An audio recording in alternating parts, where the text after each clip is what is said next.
Scotty, it's the weekend we've been waiting for the best part of 7-8 months. International rugby is back. Big games. They could be World Cup playoff games, but it's not quite that intensity. There's no form book, but it is the All Blacks up against England. It's Wales in Australia against the Wallabies, a very new look Wallaby side. Obviously the big one in South Africa at Loftus 505, one place two. It's the Springboks, world champions, just a reminder of that, against the world's best team apparently, Ireland. Yeah. A reminder of that as well. And then the late one, for those who just love their rugby, Argentina to play the French Academy 50. Yeah. All right, I'm going to kick off with you. I watched your wonderful video with Scotty. And Scotty's got a feeling about England. Do you have a feeling about England? I've got a feeling about New Zealand, to be honest. It's not so much about England. I had a look at that All Blacks lineup that Razor announced, and it's a bit Albany bred. I mean, I just look at that. Usually you look at an All Blacks team and you kind of trying to find a weakness in it somewhere. This team, a lot of guys who really need to play their best test performance. I mean, I just feel like England have got a chance. They've only won twice in New Zealand, I think. And if I look at that New Zealand lineup and I look at the cohesion of that England side, even though they do have some changes, I feel like this is a great opportunity for England to bank a win in New Zealand. What would that do for Razor? All the hype, 7 Super Rugby titles, the man who should have been there, and he gets rolled by England in Test 1. Well, yeah, I mean, but you know he's smarter than that. And yes, you know, I think there's clearly there's consistency in his selection, given that he's rewarding loyalty for those who are playing in Super Rugby. Yes. Is that a New Zealand Rugby Union charter that he's been asked to adhere to? I don't think so much. I think he's got true belief in his selection, and I think with Damien McKenzie to me is a delight to watch. Really is.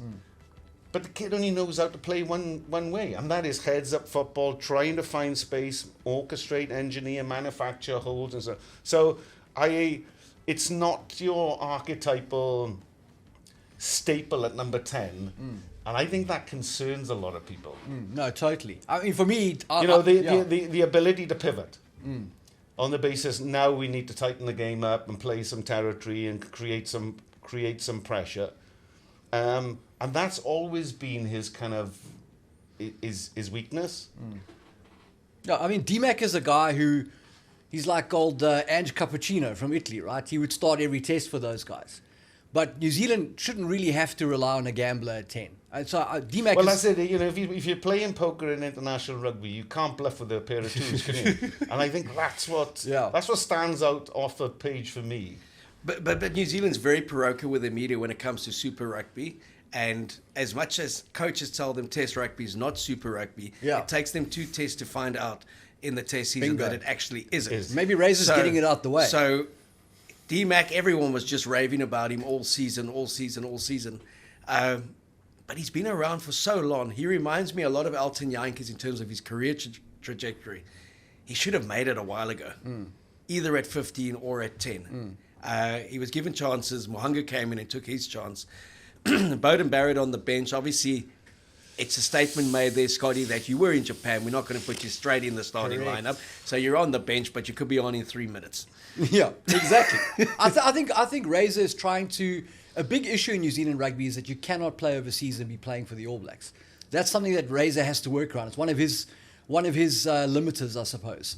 And so he's got to reward national form in Super Rugby, etc. And I think he's trying to do that now and take his medicine as early as possible, so that by the time they get to the Rugby Championship, he's filtered the sort of... Well, they maybe need to go the route that we went when we were so bullish. We don't pick anyone that's playing overseas. Well, we saw what the results they were. We were ranked 7th in the world. We lost to Italy. We lost to Brendan Fetter's Italy. Brendan Fetter's Italy. He was coaching us and Italy on the same week, and we couldn't figure it out. They may need to drop a few games for their hierarchy to say, okay, Richie Mohanga, get him back. Let him play. Correct. He's in Japan. A guy who's playing in England that's maybe one of their better players, get him back for test matches if you want. Jamison Gibson Park. Get him back, 3-year stand down, bring him back for the next World Cup. But if you look at it, the situation there is, and we looked at Russie when he first came in. there's 250 South African players playing overseas. His thing was, there's maybe 5 who are absolute choices. The rest, if it's a 50-50, I'm going with the local guy. Yeah. And then if you look at the way that squad has evolved over the last 6 years, 30% of those players have come back to South Africa to play in franchises here because he said, ideally, I want you here. Yeah. They've managed to get the payment structure sorted with third-party payments, national pony payments. And more you've seen the local-based player that's playing in the URC and the Champions Cup starting to become more dominant in the Springbok 23 than the overseas-based player. Because when he first came in, 20 of the 30 were based overseas at that time. Now it's about 10 of the top players that are based overseas. The rest are coming back. Because Richie Mohanga not playing Test rugby because of a rule like that it's just outrageous. The Wallabies have also been one of the biggest losers in not picking overseas-based players. When you think of the Arnold brothers that were playing in Europe, several other players who've just been very good, and then they pick some level nobodies, and they take a beating. Yeah, totally. I mean, Australia is a country, just because of the dynamics of their national sports setup, they can't really afford to do that because the Wallabies pick up the guys that are 6th in the pecking order after basketball, Aussie League, Aussie rules, tiddlywinks. I don't know. They rugby players are really at sort of the bottom of the barrel. So you almost need to hide your best players in European rugby so that you can pick them for the Wallabies and they're not playing rugby league. Well, Ireland's got the best. They don't pick anyone based overseas. They just bring them in. Okay. Those guys are ahead of the game. Wales. I mean, they were at one stage. It was like you've got to be in Wales to play. That's still the case. I think obviously there's Gatlin is trying to maneuver that.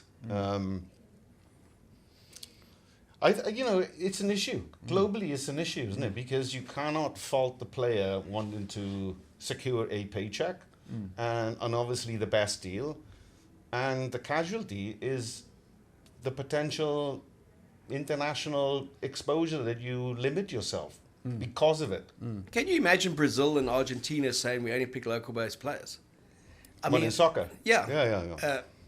Well, I think in rugby they have to pick local-based players. Brazil will take anybody, mate. Happy or you're in? Zels making his debut for Brazil this weekend. But it is an issue. For me, doesn't that underpin that the fact is that we love this sport? It's a global sport, but it really lacks considerable resource to underpin and secure people's future, doesn't it? Completely. And when you are playing 1 plays 2 in the world, 3 plays 4, 5 plays 6 on the same weekend to start your international season, what you want to be saying is the best players in the world from those countries are playing this weekend, and that's the lure of this. It's not a one-off friendly. That's the lure of the series. That's the lure of the Six Nations or the Rugby Championship, and that's why this game has such a following. So as much as we talk about professionalism, there's still so many of these diehard old amateur traditions that are suffocating the game. And a powerhouse like New Zealand, they've managed to get by so long because of their conveyor belt of talent. But they're not as dominant as they were over the last 5 years because they've lost a lot of players. They've had some big retirements now. But if you even think a bloke like Retallick playing in Japan, just to have him in the mix, why wouldn't you want him in the mix? Totally. And in a position where they are so short on artillery. No, I agree. I mean, and that's my concern with New Zealand, is we're used to seeing quality players come out of that. Admittedly, we haven't kept both eyes on Super Rugby this year.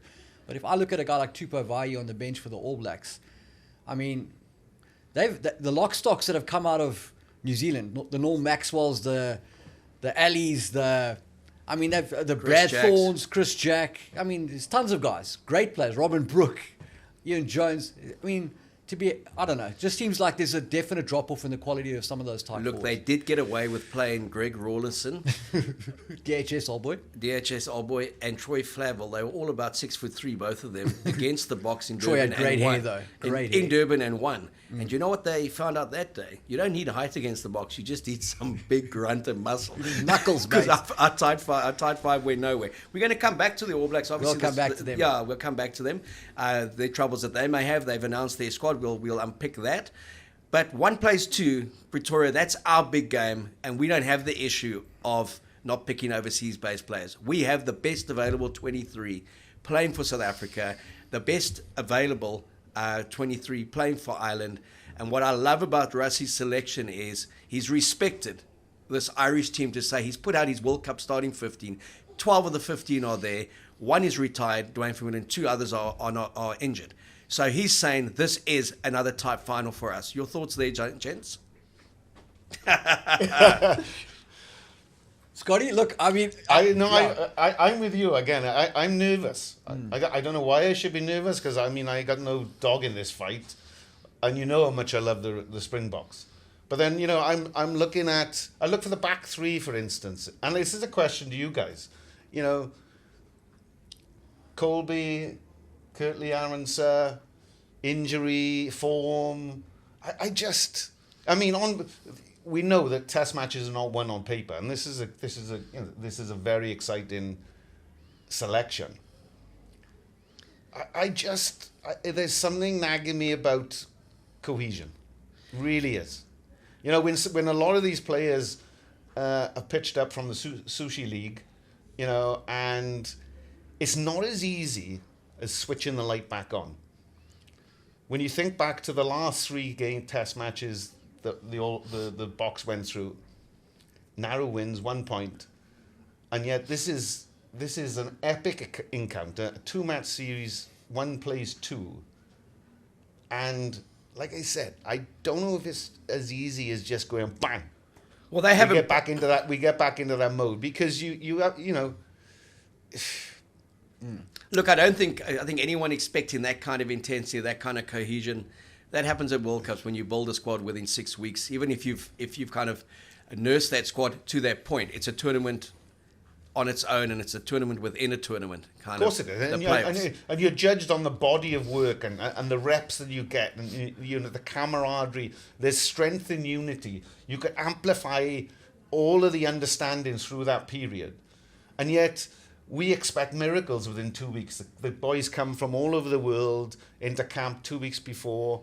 You know, there's a lot of bite and niggle off the field. There's a little bit of noise about it. 1 plays 2. Obviously, the Leinster and the Munster failing in the playoffs in the URC has caused a little bit of hurt with them.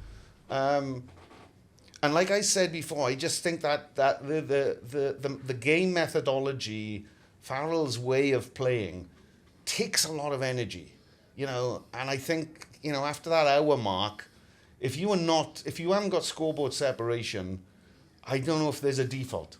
So what's making you nervous? I don't know. Just this weekend, it's almost like it's a new dawn for World Rugby. You know, I would agree with that. South Africa, world champions. There's an evolution, and there's a lot of excitement about what this next cycle looks like. I have a feeling that maybe, you know, who's in ascension, and I think that certainly is the Springboks. I just have a feeling that you know, the yield curve is falling off for Ireland. There's a new paradigm in rugby for Wales, for Australia. England seem to feel that they got some kind of settledness to them. And again, we have this unknown package. Brand new coach, 7 years in the making for the All Blacks, much expectation. And yet we look at the team, we go, pieces and weapons. Are they there? Are they not? So this will be down to, and a coach is only as good as his cattle. Yeah, or her Correct. cattle, their cattle. Correct. But we've seen that. Loftus, you know, it's one of my favourite grounds. You've played there, Scotty. Yeah. I've been there many times. I played there as an under-20 bloke when I was in the police force. Hey. 75th anniversary, yeah. Sure. But it's unforgiving. it is. Yeah. And it really does suck your lungs a little bit if you're not from that area, and especially if you're coming from Cape Town. But a packed Loftus is an incredible experience because of just the rarefied air, what goes on outside the ground, on the fields and that. But there's also a little bit of a myth around how potent the Springboks are there. The All Blacks since 92, when we came back, have won 5 successive tests there. They've beaten us 52-16, 45-26, 34-18. They've smashed us a few times there. Lucky bounce from Dan Carter. We go back to 1994. This incredible fervour of the Springboks playing at home, Nelson Mandela, and England smashed us. It took the country to turn on the Boks for them to come back to Cape Town and win 27-9 before they went off to New Zealand. So when you talk about nervousness, there may be that kind of feeling of the expectation is potentially too much from the public, because it's not like you're playing Portugal in your first one up. You're playing the side who beat you at the World Cup. And for all the conspiracy theories, I was flicking through my X account last night as I was trying to put the little beast to bed, and that little segment came up of Rassie speaking to them after the Irish test. You lied to us! You can sing all your songs, English, Xhosa, Afrikaans. They mean nothing. You're not hurting. He was hurting. Yep. So while he's kept on saying it wasn't a clutch game for them, he coached Munster. Jacques coached Munster. They put Munster back on track. They felt they could win in Dublin. They did it 19-16, but they were experimenting a bit. They did enough to win that game. They missed 11 points. But that mood of his, that Siya Kolisi is not South Africa. South Africa is South Africa. And they pan to the players, and you just see them looking a little bit disillusioned, a little bit pissed off. But that's not the ramblings of a guy who says this wasn't important to me. No. I don't know if you've seen the clip, Scott. No, I have seen the clip. Yeah. I mean, you promised me. You promised me. And it's irritating me. Yeah.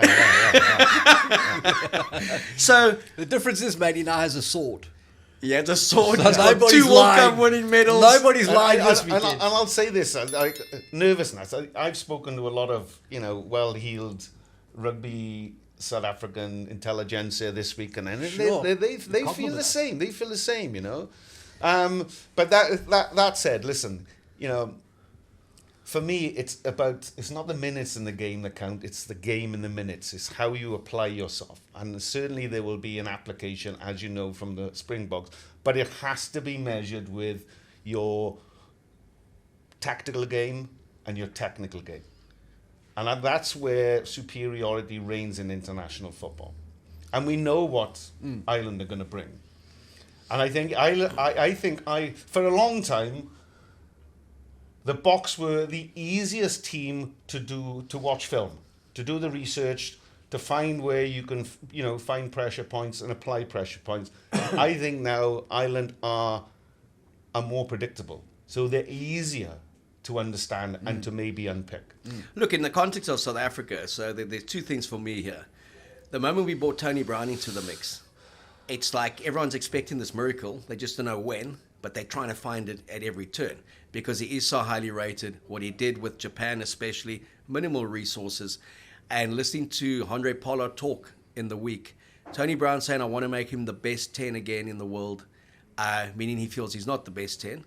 Secondly, he could be the best 10 because at under 20 level he rated him. When he came into the Boks setup, scored 2 brilliant tries against the All Blacks at Ellis Park, playing very flat. It's probably the flattest I've seen a 10 play since Henry Honeyball. And he looked so effective. Big boy, could take, and you always thought then he can play 12 as well. He's physical enough. He's got a great goal kicking boot. And maybe it was injuries, and maybe it was the way they played, that he went deep into the pocket, and kind of he wasn't asking that many questions of the defense again. So Tony Brown's worked on that aspect of his game. So immediately there would be a bit of doubt in the Ireland side. Is it going to be revealing itself in the first 50 minutes? Is it going to be something that takes 6-7 tests to do? So that's the Tony Brown factor for me is very relevant. But what I enjoy about the selection is they've given Tony Brown effectively their World Cup backline and said work with it. They haven't given him a bits and pieces backline and said wait till the Rugby Championship. And then when you go back to Rassie Erasmus and Jacques Nienaber's comments during the World Cup, goal kicking is not important. 48%. We score tries. We win. We went out against Ireland, left 11 points on the grass, and lost at 13-8.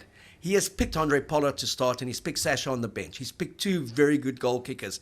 So he's leaving nothing to chance there. He's saying this could come down to a penalty, and if it does, it's the Morné Steyn example in the Lions series. If it does. And who did they take off in that line series? They took off Pollard. Excuse me, had missed 1 kick.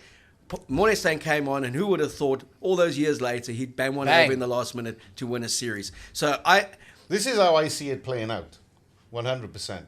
So I see the Pollard selection. We spoke about that last week while I was saying Pollard over Martin Lebach. Yeah. And I'm chuffed that Sasha's there for the 15, 12, 10 and goal kicking utility.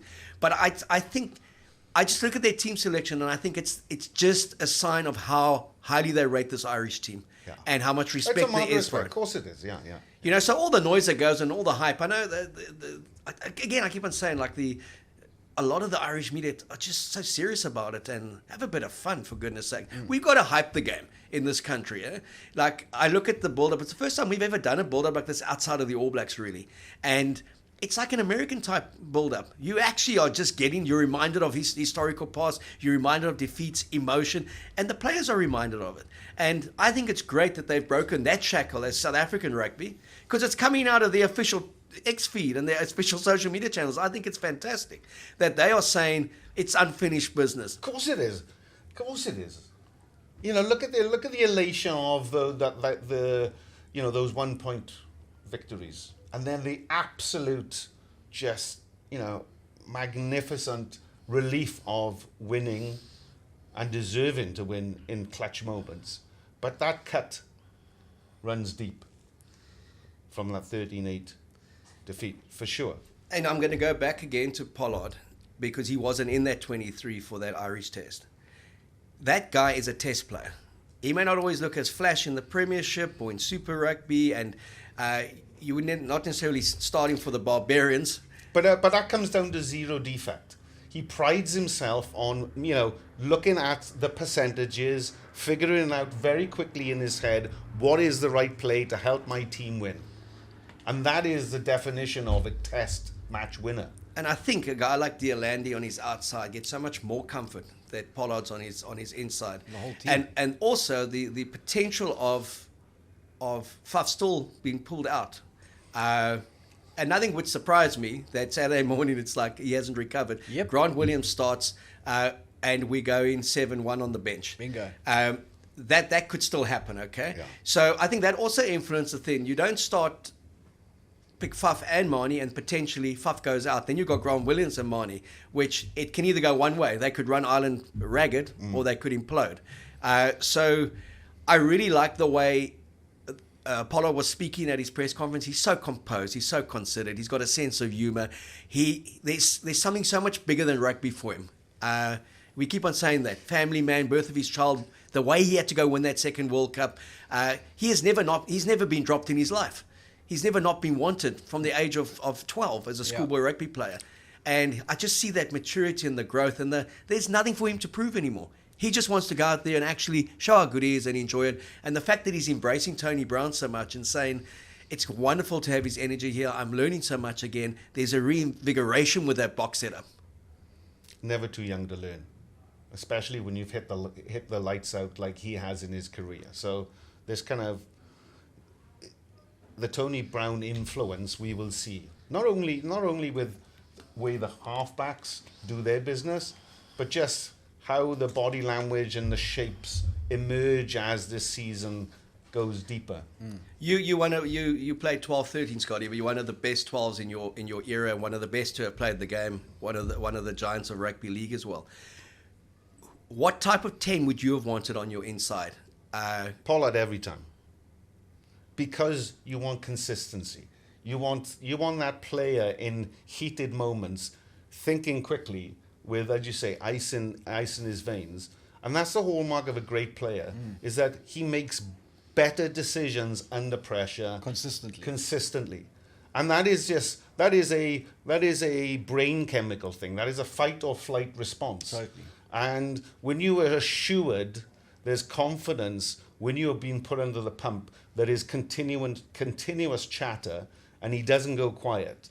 That's when you know that you have a 9, 10, 12 spine of a backline threat, that under pressure you just make the right decisions to relieve, to pivot, to change. But for me, I think he's been the hallmark of what is good about that position, because it's not an easy position to play fly off. And there's two trains of thoughts, isn't it? You have this kind of, you have this mercurial talent at 10 that doesn't really have the game management, but at the swing of a hips or just a look of an eye can step and create something out of nothing. Or there's consistency, When there's trouble, the ball gets put down there meticulously, pressure is relieved, pressure can be applied. When the ball is quick, the right decisions happen. And that's probably where Tony Brown is looking to maybe, tweak a few things to get him right on the front line again, so he creates this kind of soak-up defence from the defensive perspective that he can just, get Faf running offline, get him running on the overs, and then just put in doubt in 12 and 13 as to how do we pick this guy up. Zels, would it be also you saw him play at under 20 level, at schoolboy level. I mean, he owned the space. There was never a doubt that what he felt he was doing, it's because the instinct, he trusted that. And yet we've seen many a player over time, that instinct gets coached out of them, or game plans mean they can't kind of follow that. When Tony Brown says, I want to bring him back to where he was, do you think he's talking about, I want to bring back that natural instinct that he backs it again? He's got 2 World Cup wins, titles behind him. Was the player of the year in under 20s. Like I said, he's got nothing to prove. And that's the first time we've heard a coach talk about Pollard's qualities, as opposed to he's a kicker who's going to come in and win you a game. Tony Brown saying, I saw him at under 20 level. I saw him come off the school benches and beat New Zealand at Newlands. Is that the kind of energy that when he talks about a new guy comes in and gives you that acknowledgement of he knows your career, but also he can still improve your career? Yeah, without sounding patronising. And that's the main thing, because with Pollard, as you said, I think off the field there's balance. There's an understanding of life beyond rugby, which is great. So that gives him the temperament and provides him with the clarity and temperament that any side needs at 10. Is that moment of calm, I've got you guys, don't worry. But the fact is that he doesn't outwardly say, you ask for more than I can give. That's why he is a compliment to the side. Now he's up against the young Munster man, Jack Crowley. We saw the Burns alternated for Leinster. Everyone felt, especially in this country that I spoke to, it's reporting on them, felt that was an Achilles heel for that great Leinster side. Crowley stepped in. He came off the bench against South Africa, kicked the late penalty. He was magnificent. Player of the match when Munster beat a 14-man Bulls, which took them to the top of the table, ultimate in the URC. He just looks very comfortable in big match moments, and he looks like he is the heir to Johnny Sexton. Your thoughts, Zels, and then we'll go to Scotty for that. Yeah, I think Crowley's looks like a good prospect. I think what he's got is something reminiscent to what we spoke about now with Pollard. I think he's got ticker. The thing that makes Pollard such a great player is he's a winner. It doesn't really matter what sport you throw that guy into. I'm sure at the kids' dad's race, he's going to be at the front. I think he's just one of those guys that is a winner in his mentality. And I think Crowley's he's got ice in his veins, like Scotty said. He's one of those guys of a similar ilk.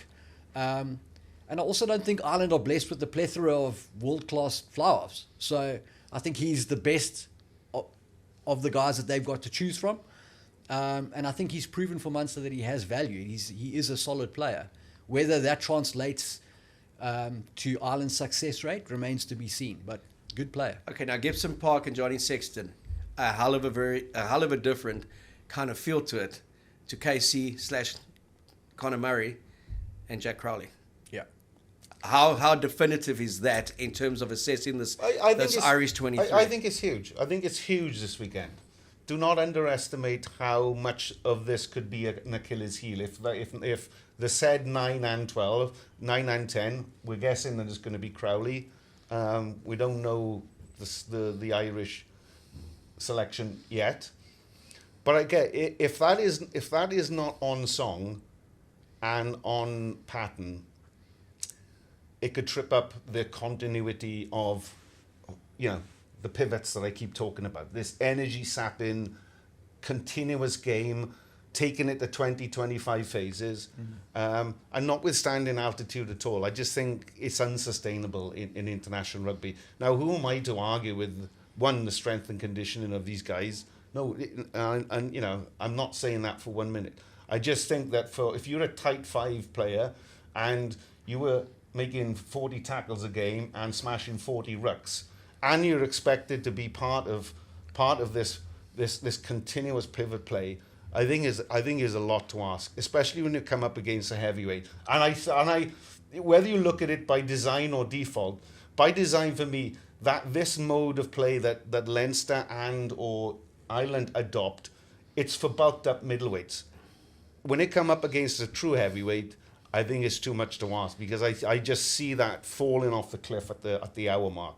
And then if you, as you said, if you haven't got scoreboard separation, then it's toast. So I was talking about heavyweights. The thing that surprised you, Ricky, and myself, Yes. was how comfortably the Bulls set piece handled an Irish pack, a Leinster pack that will have six of those starters, the entire front row, 2 of the back row, and 1 of the locks. How comfortably they handled them in that URC semi-final, destroyed them at set piece. I've never seen Andrew Porter handled like that. Yeah. Give me some insights to that. Is there now an expectation on the Boks to bury them? And if they don't, is it because they don't have a Wilco Low? Well, that's what I was going to say. Old Croucho Libre was the key to the Bulls' resurgence this year. That guy's a phenomenal scrum anchor, obviously great player. And I think obviously Francois Lab has proven his weight at tight head. So I don't really know if Ireland have got an answer for the Bok power in the tight 5. It's something to behold, isn't it? Because, when you look at a scrum, certainly over the last 15 years, where it's a reset. It's a scrum happens because of an error, but the Boks are the only team that have turned it into a powerful weapon. With basically picking 2 packs. Yeah. I mean, that's the way we've been wondering, how do you score 35 unanswered points against New Zealand in a test? Pick 2 packs. Correct. Don't try and pick 2 backlines to run at them. Yeah. Look, the day that referees stop rewarding the Boks for their scrum ascendancy, the whole plan changes because you don't have field position, you don't have your maul, you're not in strike position. It's a whole different game. But the referees want to But the reward referees them for it. want to reward. I mean, and I saw Nigel Owens' comment. It's like, keep the scrum. One of the most revered referees. It's like, it's such an integral part of our game. We can't evaluate not now, no. And to me, it's like, it's one of those moments that you wait for. It may take 12 minutes for that first scrum, but there's 2 good packs up against each other. Yeah. That first hit just determines everything. It's like, you go back to your playing days, Scotty. When Ollie was, my son Ollie was young, he'd say, how do you immediately pick a team that you think could win? And I'd said, that first double hit tackle on the gain line in the first 2 minutes of the game, I'll know if a team's come to play or not. Well, you've got to have tone setters, haven't you? Because it's easy to look, and Ireland and the Boks can look around the room and go, hey, we are blessed. We've just got to be on message, on the same page. But it always takes the first player. You want to be that first one that just steps out, sets the tone, that permeates through the team. Because it's never a given that it can happen. And that is the first carry, that is the first at-ruck, it's the first turnover. Whatever that thing is, you want to be the setter. Well, and I can tell you who will be the setters on Saturday from a South African point of view. Because they're the 2 guys who really speak in the media, and they're the only 2 who have spoken, Damon Deolandi and Eben Etzebeth. In their interviews, at various times, they've spoken about their World Cup game. They've spoken about Damon Deolandi saying this is going to be war. I mean, I've never heard him do an interview, but that's saying to Ireland, I'm going to be up for it. He's come out of the Sushi League, but he's one of those guys who comes back rested and refined. Well, he's got "fuck you" written all over him. Completely, I love it. completely. I mean, he is the key, and I think I've said this before. I go back to when Rassie first took over. I wrote an article for independent newspapers at the time about Deolandi. And the word in Afrikaans is etter. It's a derogatory word for mongrel, but it could be cunt, Yeah, right. And he said he's from Milnerton High, not from Bishops. I need to show him he's from Milnerton High again. He needs to show me that dog, that mongrel, that makes him the best. Yeah. And that's why he invested in him. And Deolandi, I mean, the family, the brother, you played touch with him. How big is he on that field in terms of composure, influence, and how tough is he as a competitor? Yeah, I just think his redeeming feature is that you can't stop him with one person. He's always going to go forward. When the Boks beat the British and Irish Lions, Deolandi for me was arguably the player of the tournament for South Africa because they fed him. He kept the pack going forward. He just continually crossed the gain line. Somehow when somebody latches onto him, he kicks into that diff lock and he just drives. And it's 3, 4, 5 meters that puts everyone back on the front foot. So he has an irrepressible force around him. Really is. And of course, notwithstanding the mongrel, the minerals, I think he's got a great understanding of his craft, which he's honed over time, and I think he's one of the world's best kept secrets. The thing because of what you say, you know, he never talks about himself. He does his talking on the field, and the fact is that I recognise that there's so many nuances to his game that is complementary to Pollard and to his outside backs. And you also see, sorry Scott, when he went and played for Munster for those couple of seasons, when he did play, he just lifted that side. He looked like a test player playing in a club team. There were 3 or 4 European, you know, high stakes games where the difference maker was Delending, hands down. And his level of production, which I think, again, we don't talk enough about, good work rate, production, but do not confuse activity with productivity. The level of production when Delendi's playing is enormous. Well, if you go back to 2 Welsh games, the one a couple of weeks ago, he replaced Andre the Giant. You just knew there was a change in that mindset in that position, a change in the productivity, not even so much the activity. Then we go back to the 2019 semi-final. That was the Springboks' toughest game at the World Cup. Rassie Erasmus said it. You had a Welsh side who didn't want to play rugby. You had a Springbok side who didn't want to play rugby, and there was huge respect for both. And it was a very good rugby. It was a South African kind of matchup. It felt like a Currie Cup final. Yeah. Who was going to give? Pollard kicked that great clutch kick, but it took Delandy's brilliance to pick up a loose ball, 20 meters out, and somehow beat nearly the whole team. Drag 3 guys and over, find a way through footwork, space, and then power. To score. And that try has still never been given the dues from that 2019 World Cup. You know, people talk about the wonderful 2 tries in the final against England, Colby's magnificent step when the game was won. But when you take that playoff game, there were 2 moments in the 2019 playoffs. It was the maul against Japan when they took it 52 meters and made a statement to the world and killed the whole global audience that was back in Japan on the 26-3 win. And that Delandy moment that won us that semi-final and took us into a final. I think he's a great player. We're very blessed to have him, and there's no like-for-like replacement for him in this country. No. We can produce guys with power, and we can produce guys that are sexy, but what Delandy can do, and what he has done his whole career, is he's got immense power, elite level power, with incredible short area quickness and great feet. And he can distribute. So it's quite difficult to contain that guy tactically, and then also one-on-one. You're not really... a guy's going to put his head down and go forward. You can brace yourself. He's got a functional strength that just is you're blessed. And it's incredible. It's a biological thing. 2013, when Heineke Meyer came into the box, and 13-14, and he picked Delandy and Jesse Kriel, when John de Villiers was basically playing, not playing. And he said this combination could become the best rugby midfield combination in the world. Jesse Kriel had some injuries. He was played out of position. Lucanio Am came through, had 2 wonderful seasons. But the way Jesse Kriel prospered outside Delandy during that whole World Cup, and just looks so comfortable having a mate from 10 years back there. And I think that comes back to our thing in this country, and Saturday in particular, Scott. Sometimes it takes a decade for it all to happen. We've never had patience. No, that's right, I was watching that island... And that's the trouble with progress. Progress has no patience. So you always wanted to find the quick fix. What is the emperor's new clothes, new robe? And that's why, you're seeing the fruits of the harvest now, aren't you? No, with a lot of the talent, because it's not only talent and cohesion are coming together. There's a symbiosis now with this midfield. There's a symbiosis... all the way through that backline. There's a symbiosis, in the tight 5. So continuity, consistency, persistence, and this pursuit and relentlessness for, taking it to another level is one of the key tenets that Rassie is trying to underpin. Well, we've been watching, they've been showing all the Ireland test matches, and which has been wonderful. It's never happened before. It's normally only when the All Blacks are in town. All week you've been seeing all the historic Ireland test matches against South Africa. But glancing up the other day, I was watching the one at Newlands where CJ Stander got sent off for his late charge on Pat Lambie. then you look at Eben Etzebeth, you look at Faf de Klerk, you look at Lut de Sia. Sia Kolisi. Yeah. They kids, okay? Yeah. We only remember them now as back-to-back winners. Yeah. The image of Sia and Eben is the World Cup final against New Zealand 12-11. Yeah. But then you look at those boys in 2016.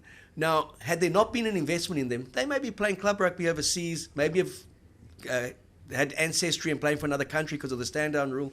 And I was looking at that and thinking, and the media have a huge responsibility as well there, is if a player's good enough as well and there's good communication from the coach, you've also got to allow that player to develop and actually not be burnt at the stake if there's one defeat, or kind of build them up and then kind of break them down. Isn't this where Wales is at the moment? You know, a totally new dawn. And with this selection, I don't know if I'm excited, confused, or downright terrified.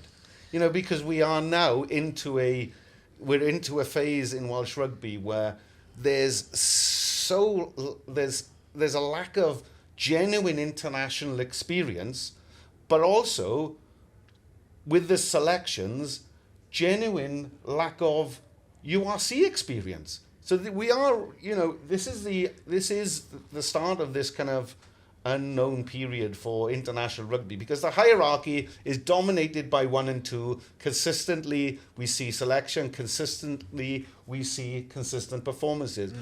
From 3 to 10, everybody's in a state of flux. New coaches, you know, new shift of players. Everybody on a different cycle, looking at this next World Cup cycle. Okay, you said that you a bit terrified there. So, I'm joking on I that. know you are. That's I'm what I'm saying. joking. I was going to tell Zels, like, let's give Scotty some calm and ask him to tell the audience his incredible story about touring Australia with Wales. Yeah, Scotty, let us know. 1991. Oh, well, when I walked in the office earlier now, Zelly said to me, you know, what's it like? What was the difference? You know, obviously they travel a little bit better than what you used to in back in the 90s. And I was saying, well, how it worked in 91 when we traveled to Australia. The boarding passes were issued in alphabetical order. So the cut-off for first class was J, and then the rest of them were in economy, or ecomedy as they call it. So you can imagine now, Jenkins and Gibbs, we had the last 2 seats in first class. Gareth Llewellyn, all 6'8" of him, back in 24 hours to Perth. What made it even more funny is that, you know, when you jump on a plane, the first thing you are provided with is a hot tea towel in a kind of cellophane package, isn't it? And I could see Jinx, you know, was this to go in his mouth, or was it quickly followed by the appetizer, which was, you know, that was the first time any of us had kind of flown right at the front of the plane in Qantas. Shrimps, beautiful shrimps, and I turn around to see Jinx crunch, and I can see he's like, no, you gotta peel it, take the head off and peel it. So that's how raw we were going to 1991. Raw as the prawns. So we arrive in this place. We arrive in Western Australia in Perth, a place called beautiful beach town called Cottesloe. Yeah. Roofs are leaking, beds are damp, there's bed bugs and so on. I mean, you know, you got to tough it out, and it builds character. So the morning after now, we're training on an Aussie rules pitch, as you do in Australia, which is 5 miles away. Ron Waldron said, no, there's no bus. We got to run there.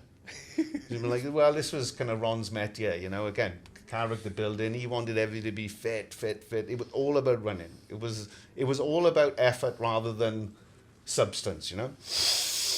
We get to the pitch. We got to do 8 laps of an Aussie rule pitch. Have you fucking seen how long they got before we even touched the ball? 8Ks there, 8 laps, and 8Ks back. So that And then you got to scrum. that was the start of our 91 journey of chasing shadows for 6 weeks. Wow. Like, so it didn't go too well. Yeah. Fortunately, you didn't have to go on to New Zealand just to kind of finish the tour there. Yeah.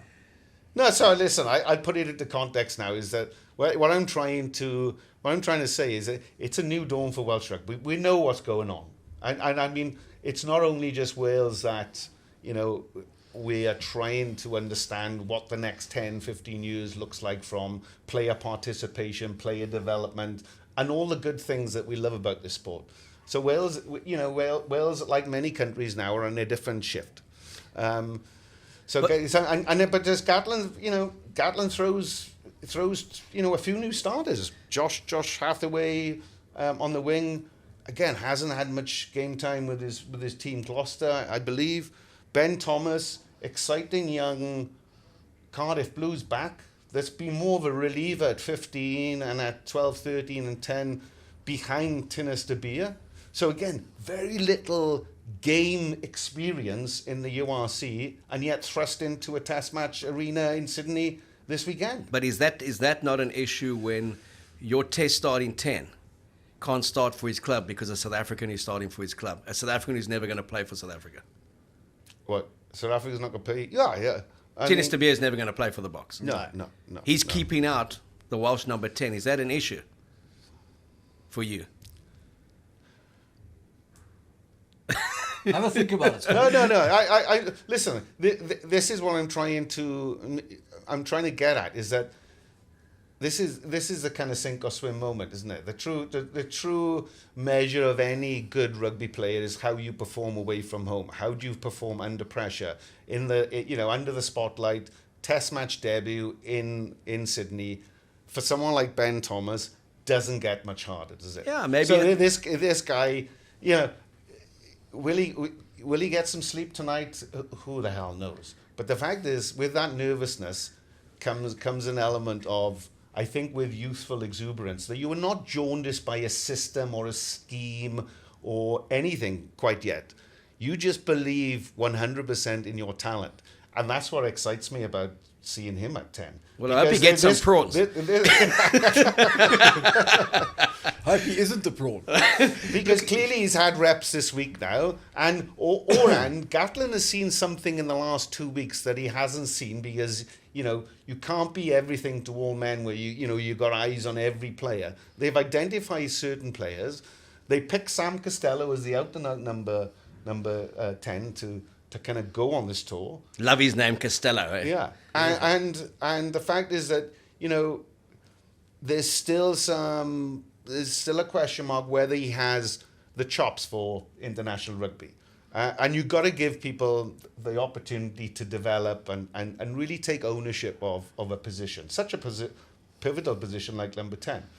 Pollard was afforded it, but I'm not putting him in the same breath. But exciting times for Wales, and up against a Joe Schmidt side, and Joe is not a raconteur when it comes to dealing with the media. I think he's very, very honest, very succinct, and he said, yeah, we're underprepared, But the fact is that this is an Australian side that has had a lot of Super Rugby minutes against a very inexperienced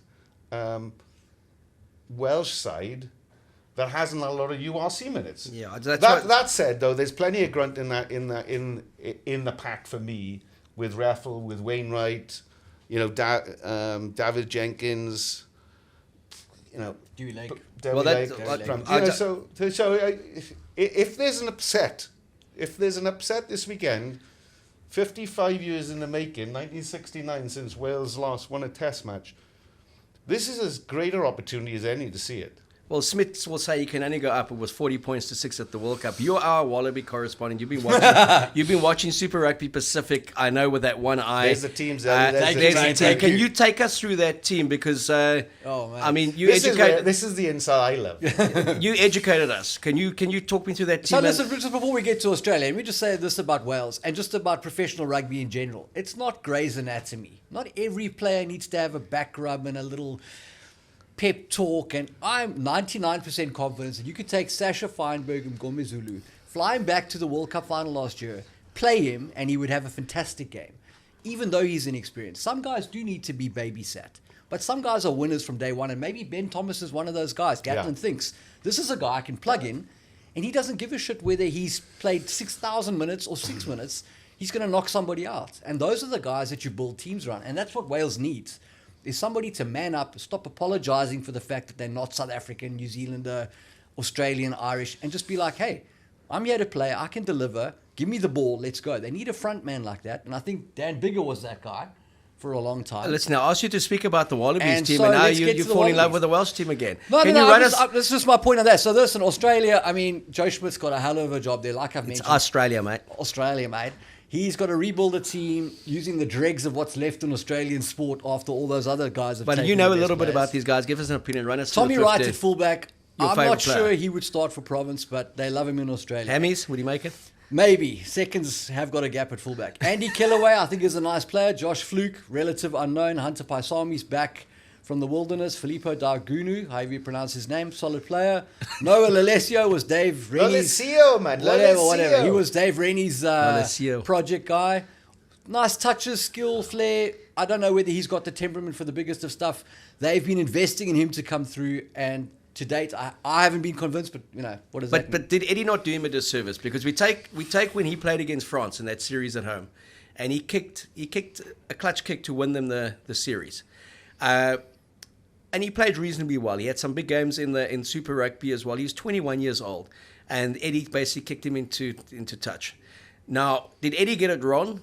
If Joe Schmidt has brought him back, Well, Joe Schmidt must think so. because you can be a project player at 20, but at 24, 25, you can't really be a project player. Correct. You should have come through by then. Yeah, exactly. Which is an interesting thing. We're going to find out the answer to that question in the series, I'm guessing. Yeah. Are you surprised in that backline, given what played at the World Cup, what Eddie was picking? Does that give you an insight into, is it a thing of Joe Schmidt says, I basically got nothing, I've got to build, or you guys haven't seen what I see in these players? No, and also Joe Schmidt has to reward Super Rugby form. I mean, that's the nature of the beast if you're going to be the Wallabies. Move us through that tight five. Apparently they are insanely big. Let me just tell you the strong. scrum off. It's Jake Gordon. He's a decent player. Rob Valentini, overachiever. Do like him. Not sure whether he's a test giant, but do like him. He speaks highly of you, mate. I must tell you that. Fraser McWright. Liam Wright. I don't know if he's related to Tom.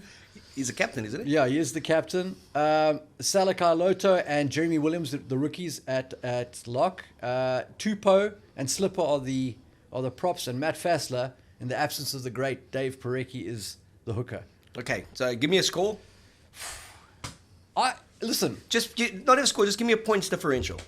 And just Well, say I've got to it. qualify why I'm going to say this. I can't just give you a score and be like, let's go. You got 30 seconds. Okay, this is what I'm going to say about this. I feel like Wales and England, history is there for a reason. You don't just win overseas in these countries. But I'm not sure that Wales and England are going to have a better opportunity to win in Australia and New Zealand than they have this week, despite the fact that Wales don't have a lot of cohesion.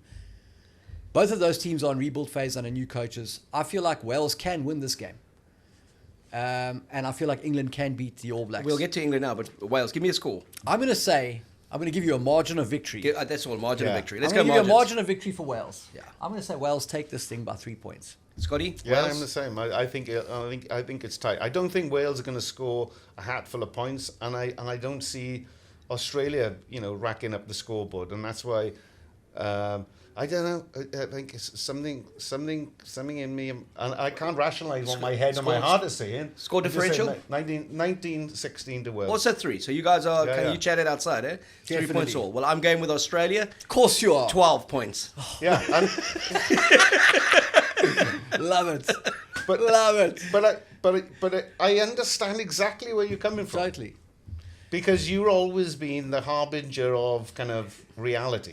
And the reality Mate, I've is never that- heard anybody say that about this guy. I think he's just excited about Andre's brother, Billy Pollard, playing hooker. I can't believe there's another Australia. Pollard in Test Rugby. Yeah. Eh? Can he kick? He can, mate. Might not be a ball, though.